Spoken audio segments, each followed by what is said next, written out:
세상의 빛 예수 그리스도라는 제목으로 하나님의 말씀을 전하겠습니다. 맨 처음 이 세상은 참 아름다운 곳이었습니다. 하나님께서 얼마나 아름답게 창조하셨는지 모릅니다. 여러분들이 잘 아시는 창세기 1장 31절에 이렇게 말씀을 하고 있죠. 우리 함께 한번 봉독하겠습니다. 시작. 하나님이 지으신 그 모든 것을 보시기에 심히 좋았더라. 아멘. 우리의 인생 역시 이 하나님께서 이렇게 창조하신 아름다운 세계에서 살고 있기 때문에 아름다운 인생이 된다라는 것입니다. 창세기 1장 28절을 보면은요, 또 우리에게 주신 복이 있습니다. 그게 뭘까요?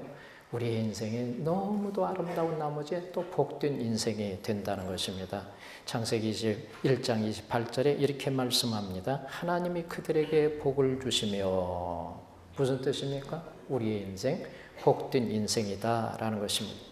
이렇게 우리의 삶이 아름답고 복된 인생이고 이 세상이 정말 그 아름다운 인생인데, 그런데 어느 날 이 땅에, 이 아름다운 세상에 죄가 들어온 것입니다. 죄가 세상에 들어오자 세상은 어떻게 바뀝니까? 온통 어둠으로 바뀌게 됩니다. 죄가 세상에 들어와서 모든 아름다운 것들을 다 망가뜨렸습니다. 이 세상, 이 땅이 저주를 받았습니다. 우리가 살아가는 환경이 저주를 받은 것입니다. 창세기 3장에 잘 나와 있지는 않습니까? 그래서 우리의 인생이 너무 힘들게 되었습니다. 따지고 보면은 지금 우리의 인생이 힘든 것도 다 이 죄 때문이라는 것을 알 수가 있는 것입니다. 죄가 우리의 인생을 어둡게 만들었습니다. 우리의 인생이 어둠의 인생이 될 수밖에 없었던 것은 바로 이 죄 때문이라는 거죠. 그래서 우리 하나님께서 우리를 불쌍히 여기셔서 이 죄 많은, 어둠이 많은 세상에서 우리를 구하시기 위해서, 우리의 인생을 아름답게 만들어 주시기 위해서 한 분을 보내셨습니다. 그분이 누굴까요? 예수 그리스도입니다. 예수 그리스도 그분은 누구실까요? 오늘 본문에 보니까 예수님께서 자신을 가리켜서 이렇게 말씀을 합니다. 예수께서 또 말씀하여 이르시되 나는 세상의 빛이니. 예수님이 누구십니까? 세상의 빛이시라는 것입니다. 그분 자신이 자신에 대해서 이렇게 정확하게 말씀을 하십니다. 나는 세상의 빛이다. 그러면은 세상의 빛이신 예수님을 내가 만나면 내 인생이 어떻게 바뀌겠습니까? 오늘 본문은 우리에게 그것을 세 가지로 말씀을 해주고 있습니다. 먼저 첫째는 내 인생에 있는 모든 어둠을 다 쫓아내어 주십니다. 세상의 빛이신 예수님께서 오셔서 내 속에 들어오셔서 내 속에 있는 모든 어둠을 다 쫓아내 주신다 이 말이에요. 그리고 내 인생이 절망적인 그런 인생이었는데 그 절망적인 인생을 다 완전히 소망 있는 인생으로 바꿔 주셨다 이 말입니다. 오늘 본문에 보면은요, 이렇게 말씀을 하고 있잖아요.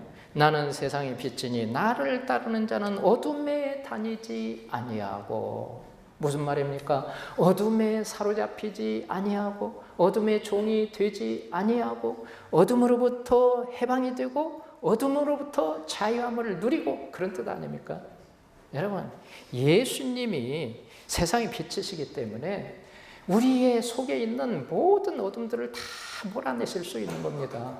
예수님을 믿고 예수님을 따르는 삶을 살아가는 자들에게는 이런 놀라운 은혜를 부어 주신다는 것입니다. 우리 인생에는요, 누구나 어둠이 있어요. 저도 어둠이 있고 여러분들도 어둠이 있습니다. 또 내가 아는 어둠이 있고 또 다른 사람들도 알 수 있는 어둠이 있어요. 이런 모든 어둠들을 예수님을 제대로 깊이 만나면은 그 모든 어둠을 우리 예수님께서 다 몰아내어 주십니다. 그래서 우리의 인생을 완전히 절망에서 소망 있는 인생으로 바꿔 주시는 것입니다. 우리가 어둠 때문에 인생이 참 힘들고 괴롭습니다. 고통스러워합니다. 어둠 중에서 그 으뜸은 무엇일까요? 죄 짓는 겁니다. 우리 속에 있는 어둠이 뭐예요? 그 중에 가장 심각한 것이 뭡니까? 죄 짓는 거예요. 죄 짓는 거. 죄 짓는 마음, 죄 지을 생각, 이런 것들, 그냥 본능적으로 죄를 짓는 겁니다. 누구나 그런 죄 짓고 싶은 마음이 있는 거예요. 이게 타락한 본성을 가진 우리의 모습인 것입니다. 그중 하나가 바로 오늘 본문에 잘 나와 있지 않습니까? 오늘 본문 시작되기 이전 절까지 11절까지는 무슨 사건이 기록이 되어 있어요. 여기에서 말씀을 하고 있는 겁니다. 1절에서 11절까지는 무엇이 기록이 되어 있죠? 여러분들이 잘 아시는 대로 잘 알려진 말씀이에요. 가늠한 여인이 정죄받는 사건이 기록이 되어 있습니다. 어떤 여인이 범죄의 현장에서 붙잡혔습니다. 사람들이 그를 끌고 왔습니다. 그리고 어디에 세웁니까? 예수님 앞에 세우고 말을 합니다. 어떻게 말하죠? 예수님을 막 몰아세우듯이 말을 합니다. 이렇게 말을 합니다. 선생이여, 이 여자가 가늠하다가 현장에서 잡혔습니다. 모세의 율법에는 이런 여자는 돌로 쳐서 죽이라고 했습니다. 선생은 어떻게 하겠습니까? 여러분, 예수님을 막 몰아세우고 있다는 느낌이 들지 않습니까? 그러자 예수님께서 어떻게 반응하시죠? 예수님께서 조용히 묵묵히 허리를 굽히시고 손가락으로 땅바닥에 뭔가를 쓰십니다. 무슨 글자를 썼는지는 모르겠어요. 아무튼 우리 예수님께서 글씨를 쓰시고 난 다음에 일어나셔서 말씀을 하십니다. 한마디를 하시는 거죠. 뭐라고 말씀을 하십니까? 너희 중에 죄 없는 자가 돌로 쳐라. 이렇게 말씀을 하시잖아요. 그러자 그렇게 기세가 당당하던 사람들이 다 양심의 가책을 느끼고 하나, 둘 다 떠나가지 않습니까? 한 사람도 남은 사람이 없어요. 오직 그 여인과 예수님 이 두 사람만 남아있는 겁니다. 예수님께서 그것을 보시고 여자를 쳐다보십니다. 여자에게 이렇게 말씀을 하십니다. 너를 고발하던 사람들이 어디 있냐? 너를 정죄하던 사람이 없냐? 나도 너를 정죄하지 않는다. 그리고 난 다음에 예수님은 아주 중요한 말씀을 하십니다. 뭐라고 말씀하실까요? 이렇게 말씀을 하죠. 그러니 가서 다시는 죄를 범하지 말라. 다시는 죄를 범하지 말라. 그렇게 말씀하십니다. 그리고 용서해 주시잖아요. 여러분, 이 말씀, 이 사건 왜 여기에 기록을 합니까? 그리고 난 다음에 우리 예수님께서 나는 세상의 빛이다라고 말씀하신 그 말씀을 기록하고 있다 이 말입니다. 이것은 무슨 의미입니까? 무슨 메시지를 가르쳐 주시고자 가늠한 여인 정죄 사건, 우리 예수님께서 용서해 주신 그 사건을 기록한 다음에 예수님이 세상의 빛이시다라고 말씀하신 그 말씀을 기록하느냐 이 말이에요. 이 두 개의 본문은 연결이 되어 있다 이 말입니다. 연관성이 있다는 거죠. 무슨 말씀입니까? 이 범죄의 모든 죄의 행위들을 어떻게 해결을 할 수 있느냐? 그것은 바로 세상의 빛이신 예수님 깊이 만나면 해결된다는 것입니다. 여러분, 예수님을 바라보고 예수님을 믿는 믿음으로 살면 죄 짓는 어둠에서 자유하게 하신다는 것입니다. 날마다 예수님을 깊이 만나면 건져주신다는 것입니다. 예수님께서 세상의 빛이시기 때문에 예수님께로 오면 죄를 범할 수 있는 모든 어둠을 쫓아내어 주신다는 것입니다. 이 말씀대로 이 여인은 용서를 받고 평생 예수님을 따라다녔다고 그러잖아요. 유대인들의 이 구전에 의하면 이 여인은 이때부터 예수님만 생각하고 예수님만 따르고 평생 예수님을 위해서 인생을 살았다고 하지를 않습니까? 여러분, 예수님이 세상의 빛이십니다. 그러므로 예수님 따르면은 우리는 모든 죄의 어둠에서 자유함을 얻게 되는 것입니다. 또 우리의 인생의 어둠이 무엇입니까? 질병의 어둠입니다. 가난의 어둠입니다. 또 다른 사람을 미워하는 그 시기심, 질투심, 미움, 싸움 이런 것들이 어둠이지 않습니까? 이게 우리의 인생을 힘들게 만드는 거예요. 이런 어둠들이 우리의 인생을 괴롭히는 겁니다. 고통스럽게 만드는 겁니다. 이런 우리의 인생을 힘들게 만드는 어둠을 어떻게 해결할 수 있습니까? 무슨 방법으로 해요? 돈으로 해결이 될까요? 지식으로 해결이 될까요? 아니면 결심으로 해결될까요? 아니면 무슨 높은 자리에 권세로 해결될 수 있을까요? No. 해결을 못합니다. 오직 한 가지 방법 이외에는 없습니다. 그 방법이 뭡니까? 예수 그리스도를 만나는 것입니다. 왜요? 예수 그리스도 그분이 세상의 빛이시기 때문입니다. 빛이신 예수님께서 내 마음을 확 비추는 순간 내 속에 있는 그 모든 어둠들 다 떠나가게 되는 것입니다. 질병도 떠나게 되고 또 가난의 어둠도 떠나게 되고 무지의 어둠도 다 떠나가게 되는 것입니다. 우리나라에 처음으로 공식적으로 선교사가 우리 땅을 밟습니다. 그 공식적인 선교사가 누굽니까? 언더우드와 아펜젤러잖아요. 아펜젤러는 감리교 선교사고 언더우드는 장로교 선교사입니다. 이 언더우드가 선교를 하면서 그가 당한 그 형편, 이 조선 땅의 환경, 그것을 바라보면서 하나님 앞에 간절히 기도를 합니다. 그 기도가 남아있다고요. 이 언더우드의 기도를 보면은 이 나라가 얼마나 어둠의 나라였는지를 알 수가 있습니다. 그야말로 절대 절망이었다는 거죠. 주여, 지금 아무것도 보이지 않습니다. 주님, 메마르고 가난한 땅, 나무 한 그루 시원하게 자라 오르지 못하고 있는 땅에 저희들을 옮겨와 심으셨습니다. 그 넓고 넓은 태평양을 건너왔는지 그 사실이 기적입니다. 주께서 붙잡아 뚝 떨어뜨려 놓으신 듯한 이곳, 지금은 아무것도 보이지 않습니다. 보이는 것은 고집스럽게 얼룩진 어둠뿐입니다. 어둠과 가난과 인습에 묶여있는 초선 사람뿐입니다. 그들은 왜 묶여있는지도 고통이라는 것도 모르고 있습니다. 고통을 고통인 줄 모르는 자에게 고통을 벗겨주겠다고 하면 의심부터 하고 화부터 냅니다. 조선 남자들의 속셈이 보이지 않습니다. 이 나라 조정의 내심도 보이지 않습니다. 가마를 타고 다니는 여자들을 영영 볼 기회가 없으면 어쩌나 합니다. 조선의 마음이 보이지 않습니다. 그리고 저희가 해야 할 일이 보이지 않습니다. 무슨 뜻이? 어둠이라는 거예요. 어둠의 땅이라는 것입니다. 그러나 주님, 순종하겠습니다. 겸손하게 순종할 때 주께서 일을 시작하시고 그 하시는 일을 우리들의 영적인 눈이 볼 수 있는 날이 있을 줄 믿나이다.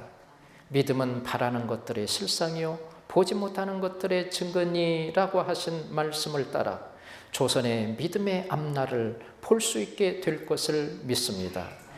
여러분, 언더우드가 선교를 하면서 얼마나 힘들었는지 모릅니다. 앞이 안 보이는 거예요. 왜? 온통 어둠의 땅이라니까요. 어둠이 확 덮어 있습니다. 그야말로 절망의 땅 아닙니까?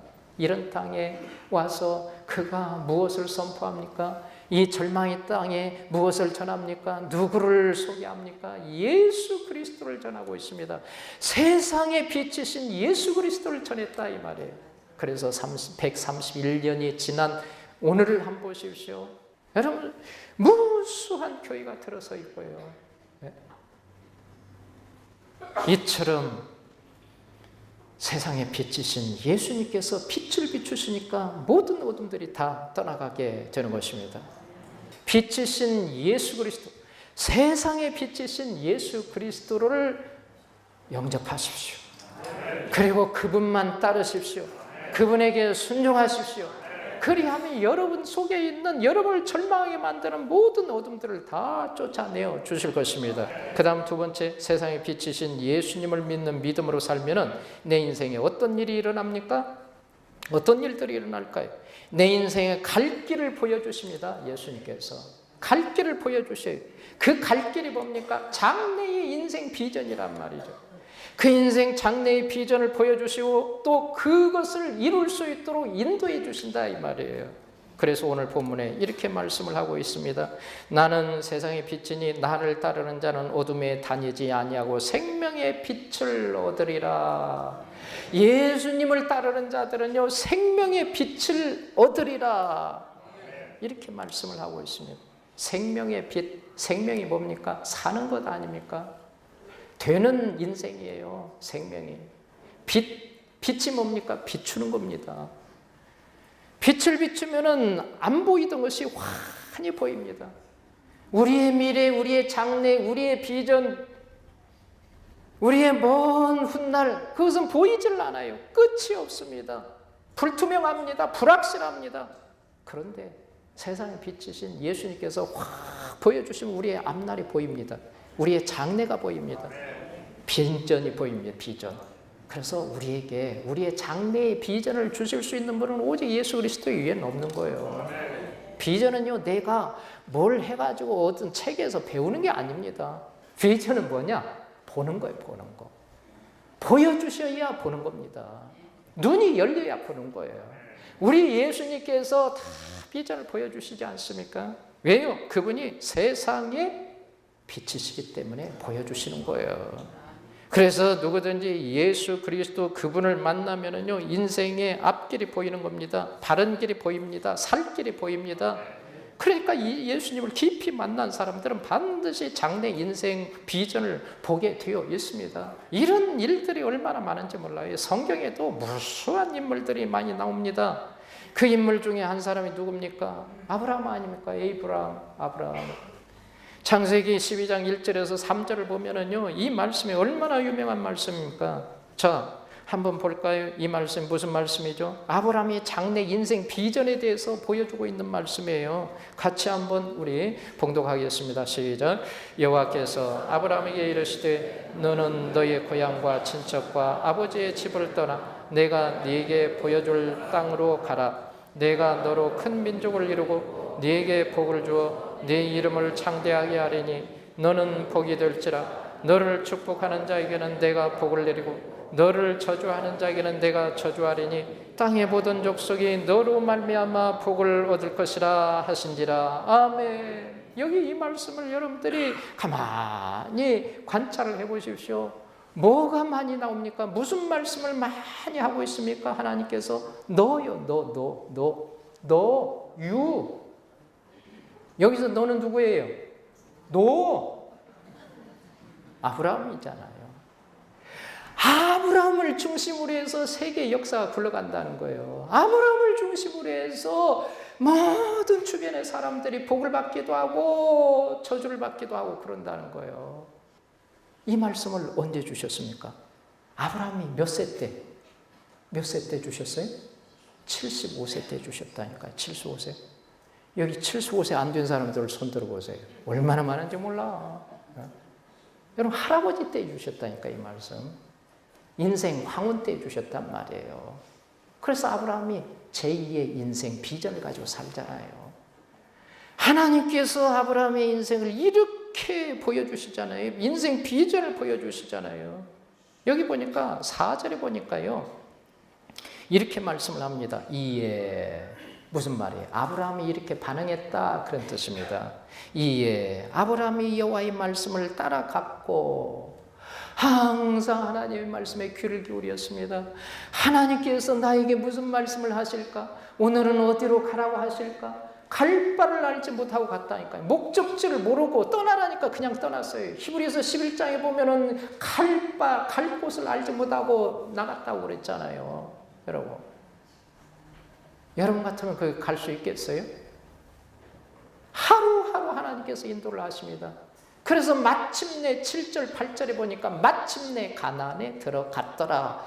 거기에 제단을 쌓고 여호와 이름을 부르고 하나님을 찬양하고 예배 경배했더라. 이렇게 말씀을 하고 있잖아요.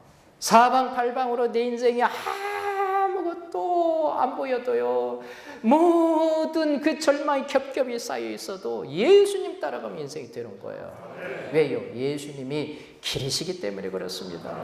인생이 길이시고 그분이 인생의 문이 되시잖아요. 평생 내 인생길을 인도하십니다. 생명길로 인도하십니다. 의의 길로 인도하십니다. 평강의 길로 인도하십니다. 풍성한 길로 인도하시는 거예요.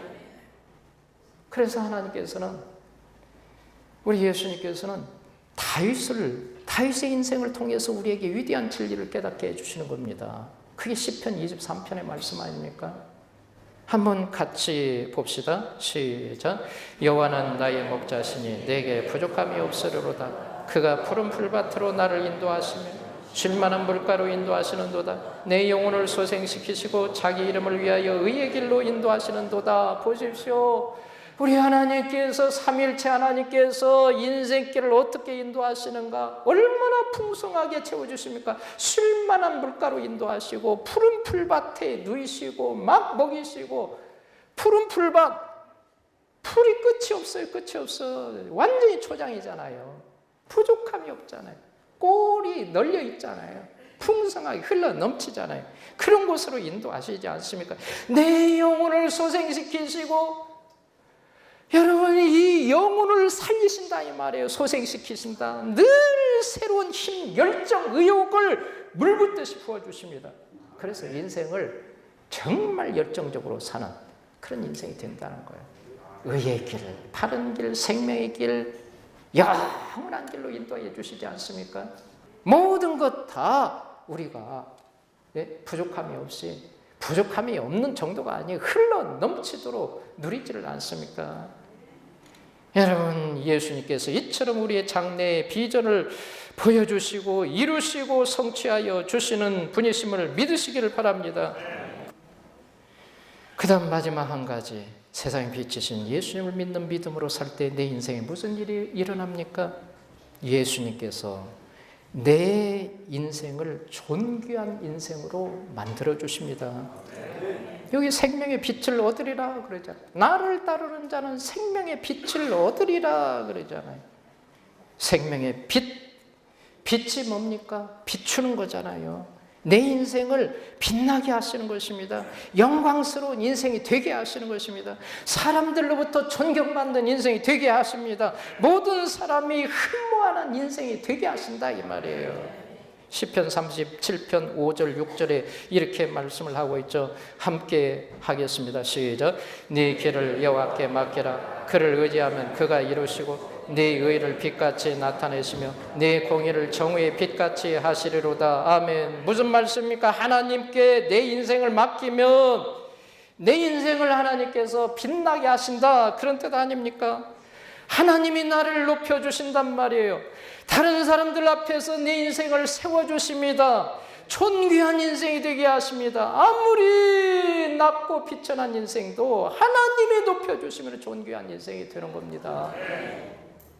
역대상 4장 9절 10절에 보면은 한 사람이 나오죠. 참 안 된 사람입니다.